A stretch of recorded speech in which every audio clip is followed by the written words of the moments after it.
কলসির ভিতরে সমুদ্রকে সংকলন করার মতো। 1151 পৃষ্ঠা। আগামী দিনে আমি আশা করবো এটা এখন 2, 3, 4, 5, 6 করে বের হবে, এটা মওসুআ হিসেবে স্বীকৃতি পাবে। সম্মানিত উলামায়ে কেরাম, যারা চলে গেছেন আমরা তাদেরকে আর ফিরে পাবো না। এরকম মানুষ আর পরবর্তী সময়ে আসে না। হাইহাতা লা ইয়াতি জামানু বিমিসলিহি ইন্না জামানা বিমিসলিহি লাবখিলু। জামানা এখন আগের মতো মানুষ তৈরি করতে বহালতি করে। মানুষ মারা যায়, ওমা মাতাত মাকারিমুহুম, তাদের আখলাক, তাদের আদাত, তাদের কিরদার, তাদের কারনামে মরে না। কিছু মানুষ আছে আশা, তারা বেঁচে থাকে, ওহুম ফিন্নাসে আমওয়াত, মানুষের কাছে তারা মরা। আমরা মরা হতে চাই না, আমরা জীবন্ত হতে চাই। সুযোগ সবসময় আসে না। জুলাই বিপ্লবের পর একটা অবারিত সুযোগ এসেছে, এই সুযোগ আপনাদের কাজে লাগাতে হবে। আর বিভেদ নয়, বিসংবাদ নয়, আলেমদের ঐক্যবদ্ধ হতে হবে।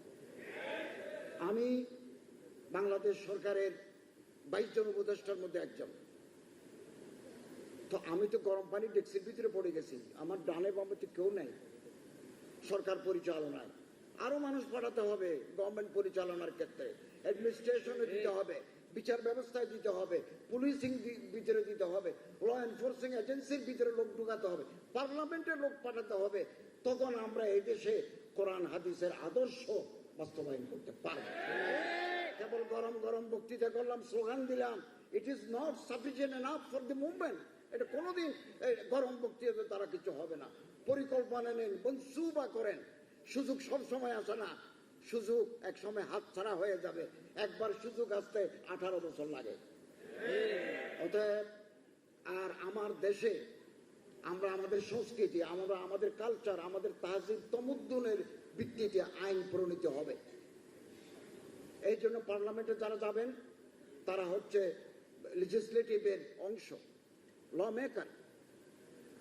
আমার দেশে কোন ধরনের আইন চলবে, আমার সংস্কৃতি, আমার তাহজিব, আমার তমদ্দুন, আমার মাযহাবের ভিত্তিতে এদেশের জনগণ, এদেশের ওলামা, এদেশের কৃষক শ্রমিক সেটা নির্ধারণ করবেন। গোটা দুনিয়াব্যাপী আমাদের বন্ধু আছে, গোটা বিশ্বব্যাপী কূটনৈতিক সম্পর্ক আছে, বাণিজ্যিক সম্পর্ক আছে, কালচারাল রিলেশন আছে। তারা আমাদের পরামর্শ দিতে পারেন, কিন্তু তাদের প্রেসক্রিপশন আমরা বাধ্যতামূলকভাবে মানতে বাধ্য নই। আমরা আমাদের মতো করে চলবো, এদেশের তাহজিব তমদ্দুন সংস্কৃতিকে আমরা লালন করব। আমি একথা স্পষ্ট করে বলতে চাই, কেবল এই গভর্নমেন্ট নয়, আগামী দিনে যারা আসবেন, এরপরে যারা আসবেন, এই দেশে কোরআন হাদিসের পরিপন্থী কোনো বিধি, কোনো আইন এদেশের জনগণ মানবে না। এটা কেবল আমি এখন সরকারের অংশ, এখন এটা কেবল ইন্টারিম গভর্নমেন্টের কথা নয়। আমাদের কাছে মন্ত্রিত্ব, উপদেষ্টাগিরি, ফ্ল্যাগওয়ালা গাড়ি বড় নয়। এদেশের তৌহিদি জনতার সাথে যে মিলন এবং এদেশে যে ইসলামী আদর্শ আমরা এটা লালন করি, এটাই আমাদের কাছে দাম বেশি। ক্ষমতার চাইতে আমাদের ধর্ম, আমাদের তাহজিব, আমাদের তমদ্দুন, এগুলো আমাদের কাছে দাম বেশি। অতএব আপনারা এই যে সুযোগ জুলাই বিপ্লবের পরে এসেছে, এটাকে কাজে লাগান। সুযোগ সব সময় আসে না, এই সুযোগ আগামী দিন আর পাবেন না। আল্লাহ তাআলা আমাদের তৌফিক দান করুন, আমিন।